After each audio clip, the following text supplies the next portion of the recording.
எலெக்ஷனுக்கு தயாராகிவிட்டது திமுக. அது ஒஃபிஷியலாக அறிவிச்சிட்டாங்க ஸ்டாலின் அவர்கள். நிச்சயமா மீதம் இருக்கும் கட்சிகள் எல்லாருமே கொஞ்சம் டிலே பண்ணிட்டு இருக்கும்போது திமுக அதனுடைய வேலையை ஜோர ஆரம்பிச்சிட்டாங்க. அந்த கட்டத்தில் இப்போ எல்லா எலெக்ஷன் பணிகளையும் தீர்மானித்திருக்கக்கூடிய திமுகவினுடைய முக்கியமான முடிவுகள் வெளியாகி இருக்கிறது. அமைச்சர்கள் எல்லாருமே அவங்கவுங்க மாவட்டத்துக்கு போகணும்ப்பா, எல்லாரும் காலையிலேருந்து மாலை வரை வேலை செய்யணும், அதிகமாக நீங்கள் சென்னையிலாம் இருக்க வேண்டாம் அப்படிங்கிற ஒரு பாசமான கண்டிப்பையும் ஸ்டாலின் அவர்கள் செய்திருக்கிறார். இது மட்டும் தானா அப்படின்னு பார்த்தா இல்லையே, இன்னும் ஏகப்பட்ட செய்திகள் இருக்கே தமிழ்நாட்டு அரசியலில். எல்லாத்தையும் பார்க்க போகிறோம். இது ஆழமான அரசியல் சதுரங்கம்.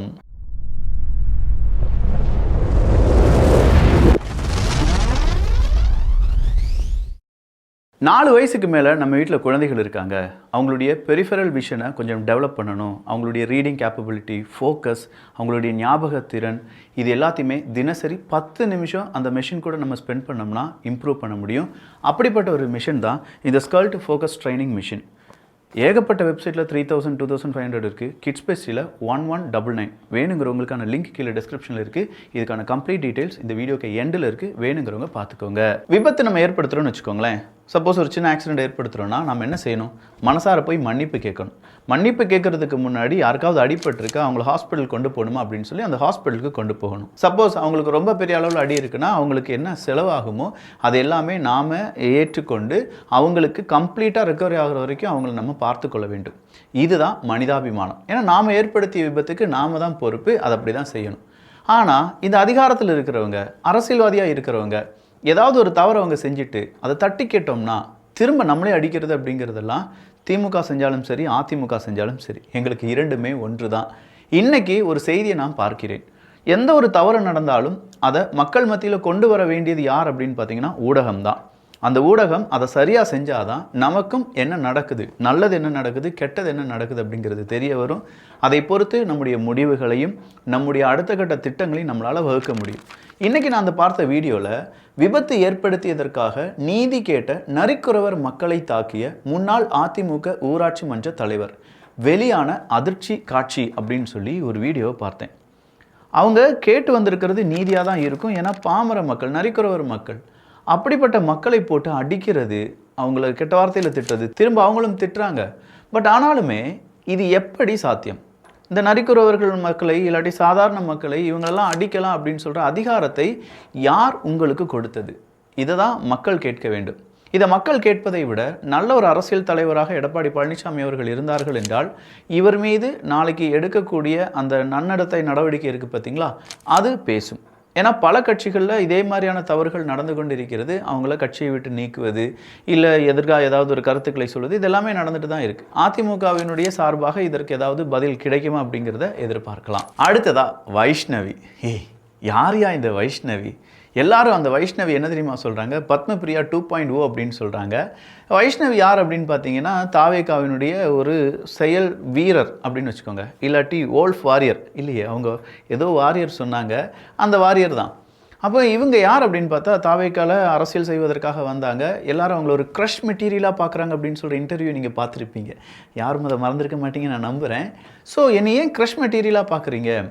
நான் அரசியல் செய்கிறதுக்கு வந்திருக்கேன், மக்களுக்கு நல்லது செய்ய வந்திருக்கேன் அப்படின்னு சொன்னவங்க தான் இந்த வைஷ்ணவி.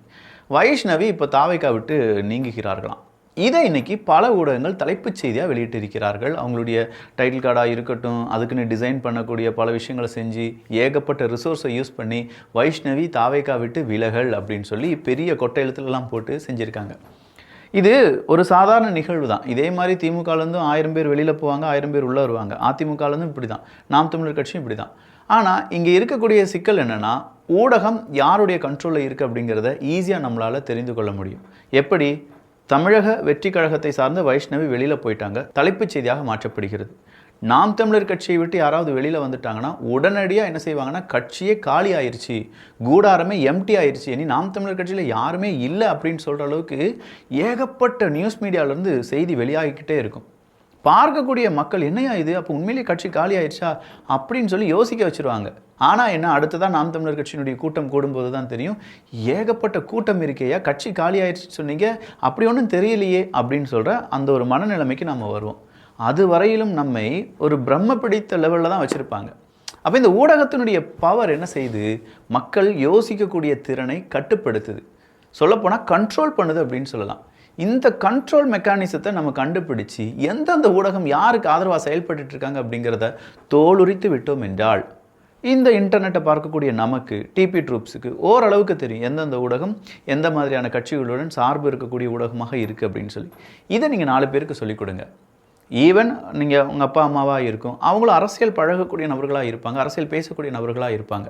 அவங்கக்கிட்ட சொல்லுங்கள், இந்த ஊடகத்துலேருந்து இந்த பாருங்கள் திமுக காரனை பத்திரிகையாளர்னு சொல்லி போட்டிருக்கான், அதிமுக காரனை விமர்சகர் அப்படின்னு சொல்லி போட்டிருக்கான், இது போலியான ஊடகம் அப்படின்னு சொல்லி மக்களுக்கு புரிய வைக்கணும். இதையே நாம் எடுக்கணும் விக்கி. நாம் இதை ஏன் சொல்லிக் கொடுக்கணும் அப்படின்னு கேட்டால் அந்த பாமர மக்களுக்கு இதை தெரிந்துக்கிறதுக்கான நேரம் இருந்திருக்காது. ஒருவேளை அந்தளவுக்கு அவங்களுக்கு அந்த அரசியல் நாலேஜ் இருந்திருக்காது. இல்லாட்டி இந்த ஊடகத்தினுடைய பித்தலாட்டங்களை அவங்க புரிந்து கொண்டிருக்க மாட்டார்கள். அப்போ இதெல்லாம் புரிந்த ஒரு நபரால் தான் சொல்லிக் கொடுக்க முடியும். எப்படி நமக்கு ஒரு ஆசிரியர் கிடச்சிருப்பாங்களோ, அந்த ஆசிரியர் அவங்களுக்கு தெரிஞ்சது புத்தகங்களை படித்ததை நமக்கு சொல்லித் தருவாங்களோ, அதே மாதிரி நாளைக்கு நாம் இந்த அரசியலால் பாதிக்கப்பட போகிறோம் அப்படின்னு சொல்லி நினைக்கக்கூடிய எல்லாருமே சின்ன சின்ன அரசியல் விஷயங்களை பிற நபர்களுக்கு ஷேர் பண்ணணும். இப்போ சைக்கிள் கேப்பில் ஒரு கெடா வெட்டட்டா அப்படி ஷேர் பண்ணுறதா இருந்தால் நம்ம வீடியோ ஷேர் பண்ணிக்கோங்க, எனக்கு ஒன்றும் பிரச்சனை கிடையாது. சரி, அடுத்ததாக வந்திருக்கக்கூடிய ஒரு செய்தி.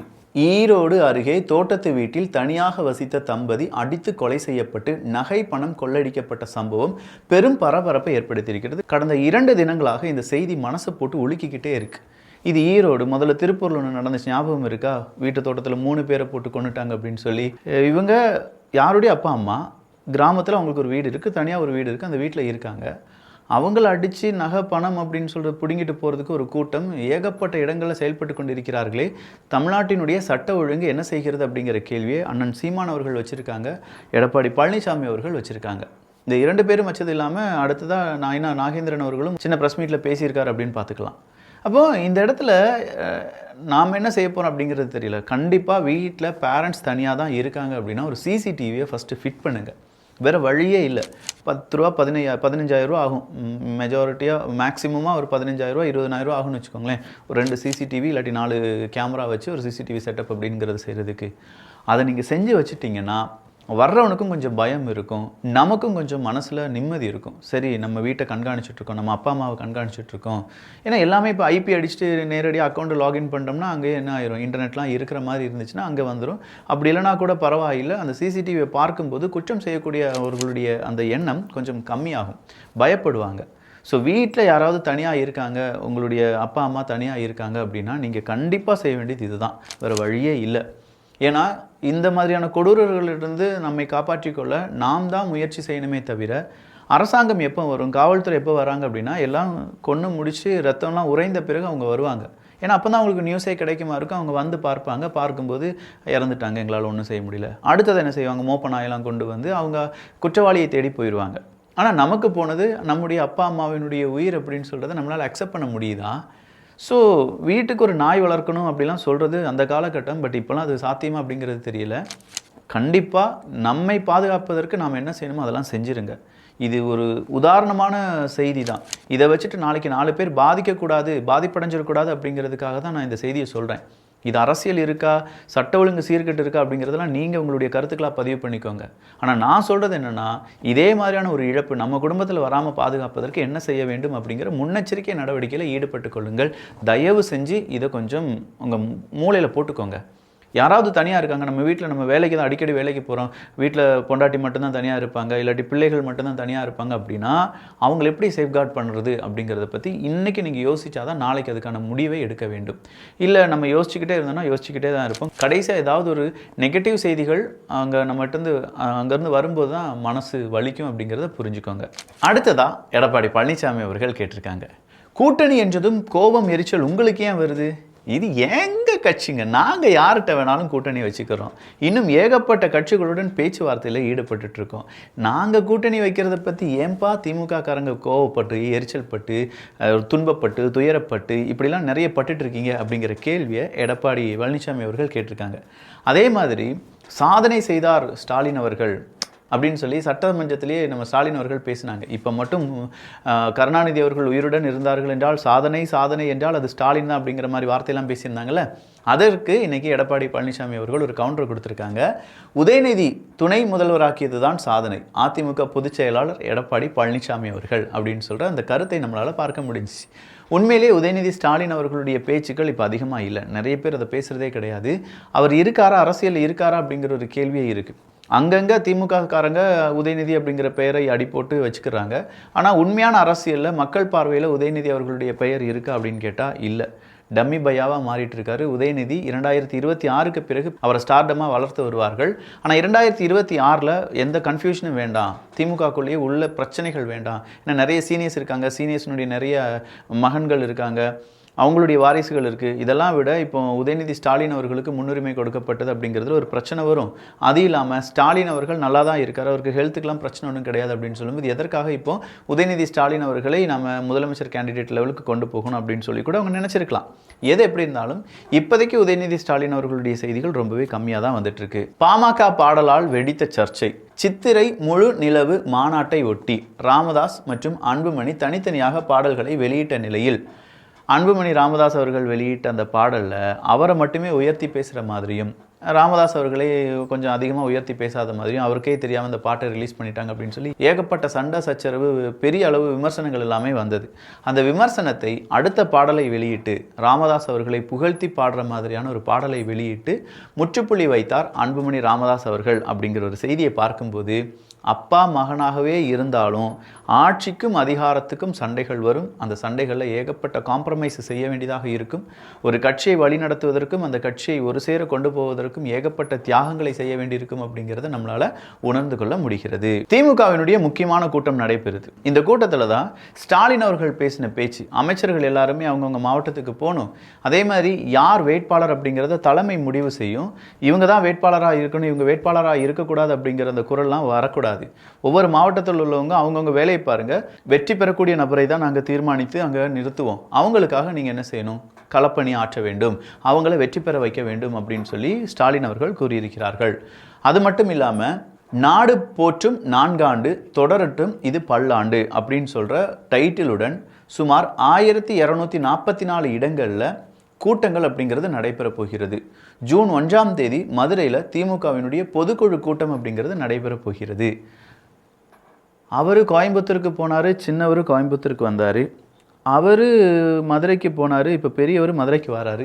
ஏதாவது இருக்குது அப்படின்னு கேட்டால் இதெல்லாம் சோஷியல் மீடியாவில் வரக்கூடிய செய்தி. நான் யாரை சொல்கிறேன் அப்படிங்கிறது உங்களுக்கே புரிஞ்சிருக்கும். ஸோ மதுரையில் ஜூன் மாதம் 1ஆம் தேதி திமுகவினுடைய பொதுக்குழு கூட்டம் அப்படிங்கிறதும், வேட்பாளர்கள் யார், என்ன மாதிரியான உழைப்பை வெளிப்படுத்த வேண்டும், மக்கள் மத்தியில் என்னெல்லாம் பேச வேண்டும் அப்படிங்கிறத பற்றிலாம் கம்ப்ளீட் டிஸ்கஷனை இப்போ திமுக முடிச்சிருக்காங்க. ஸோ திமுக கொஞ்சம் ஃபாஸ்ட்டாக தான் போயிட்டு இருக்காங்க, அதிமுக கொஞ்சம் ஸ்லோவாக இருக்காங்க. பாஜக என்ன செஞ்சுட்டு இருக்காங்க அப்படிங்கிறது தெரியல. நாம் தமிழர் கட்சியும் ரொம்பவே சைலண்டாக இருக்காங்க. பார்க்கலாம் என்ன நடக்குது அப்படின்னு சொல்லி. இதே மாதிரி ஏகப்பட்ட அரசியல் செய்திகளை தெரிந்து கொள்வதற்கும் புரிந்து கொள்வதற்கும் யோசிப்பதற்கும் பிறரை யோசிக்க வைப்பதற்கும் அரசியல் சதுரங்கம் சேனலை சப்ஸ்கிரைப் பண்ணிக்கோங்க. இந்த ஸ்கர்ட் டேபிள் அப்படிங்கிறத பற்றி பார்த்துருக்கீங்களா? கிரிட் அப்படின்னு சொல்லுவாங்க. நம்ம குழந்தைகள் எதை நல்லா ரீட் பண்ண முடியும் அப்படின்னா, ஒரு லெட்டரை ஸ்கேன் பண்ணி லெஃப்ட்லேருந்து ரைட் இல்லாட்டி ரைட்லேருந்து லெஃப்ட் அப்படிங்கிறத ஸ்கேன் பண்ணி அந்த குழந்தைகளுடைய மூளை ப்ராசஸ் பண்ணும்போது தான் அதை ரீட் பண்ணுறதா இருக்கட்டும், அதை புரிஞ்சுக்கிறதா இருக்கட்டும், இதை சரியாக நம்மளுக்கு குழந்தைகளால் செய்ய முடியும். இதை பெரிஃபரல் விஷன் அப்படின்னு சொல்லுவாங்க. ஒரு குட்டி இடத்துல இருக்கக்கூடிய விஷயங்களை நிறைய பார்ப்பது. இதை டெவலப் பண்ணி எடுத்துட்டாலே நம்முடைய குழந்தைகளுடைய ஃபோக்கஸ் அப்படிங்கிறது அதிகமாக இருக்கும். அது மட்டும் இல்லாமல் ஒரு இன்ட்ராக்டிவ் மெத்தடில், உதாரணத்துக்கு ரிவர்ஸில் நம்பரை செலக்ட் பண்ண சொல்லுது. Please insert the card. Reverse order. Please ready, go.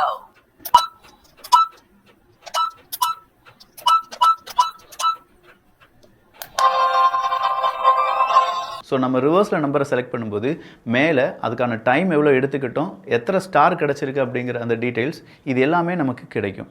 ஒவ்வொரு கார்டும் ஒவ்வொரு விதமான டாஸ்கை உட்படுத்தியது. அந்த ஒவ்வொரு கார்டையும் நம்ம வீட்டு குழந்தைகள் அதை யூஸ் பண்ணும்போது கண்டிப்பாக அவங்களுடைய ஃபோக்கஸ், அவங்களுடைய செம்மையான ஞாபகத்திறன் இது எல்லாமே அதிகரிக்கும். 80 கார்டு ஒரு டிவைஸ் இது இருந்து தினசரி 10 நிமிஷம் ஒர்க் பண்ணாங்கன்னா நிச்சயமாக அவங்களுடைய ஃபோக்கஸ் அதிகரிக்கும். இன்னொரு sample. Visual categorization. Start from the monkey. Please follow the direction of the arrows and find the apple.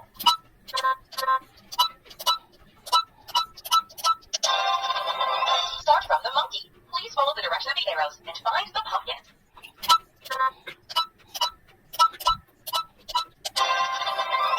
இது மட்டும் இல்லைங்க, 80 வித்தியாசமான டாஸ்க் இந்த 80 கார்ட்ஸில் 50 ஸ்கர்ட் கார்ட்ஸ் அப்படிங்கிறதும் 16 விஷுவல் கார்ட்ஸ் 14 ஆடிட்டரி கார்ட்ஸ் அப்படின்னு சொல்லி டிவைட் பண்ணியிருக்காங்க. இந்த ஆடிட்டரி கார்ட்ஸ் விஷுவல் கார்ட்ஸ் அப்படிங்கிறதுலாம் நம்முடைய குழந்தைகளுடைய கண் பார்வை இருக்குது பார்த்தீங்களா, அதை ஃபோக்கஸ் பண்ணி அதில் நம்ம குழந்தைகள் எவ்வளோ ஸ்பீடாக இருக்காங்க, அந்த குழந்தைகளுடைய மூளை எவ்வளோ ஸ்பீடாக ஒரு விஷயத்தை ப்ராசஸ் பண்ணுது அப்படிங்கிறத கணக்கு பண்ணுறதுக்கான விஷயங்கள். இது எல்லாமே 1199. என் வீட்டு குழந்தைகள்கிட்ட இதை வாங்கி கொடுத்து ஒரு மாதம் இதற்கான அந்த ப்ராசஸ் எல்லாமே செஞ்சு பார்த்த பிறகு தான் இதை உங்கள் முன்னாடி நான் அறிமுகம் பண்ணுறேன். வேறு லெவல் டிவைஸ், சூப்பராக இருக்கும். எந்த வெப்சைட் வேணாலும் தேடி பார்த்துக்கோங்க, எவ்வளோ தூரம் வேணாலும் கேட்டு பார்த்துக்கோங்க. பட் இதே டிவைஸை இந்த விலைக்கு சீப்பாக யாராலையும் கொடுக்க முடியாது. காரணம், என் வீட்டு குழந்தைக்கு இது ரொம்ப பயனுள்ளதாக இருந்திருக்கு, உங்கள் வீட்டு குழந்தைக்கும் இது பயனுள்ளதாக இருக்கும் அப்படிங்கிற நம்பிக்கை தான். வேணுங்கிறவங்களுக்கான லிங்க் கீழே டிஸ்கிரிப்ஷனில் இருக்குது. kidsbestie.com, a friend in every toy. நல்லதை பகிர்ந்து நல்ல சமுதாயத்தை உருவாக்குவோம். நன்றி, வணக்கம்.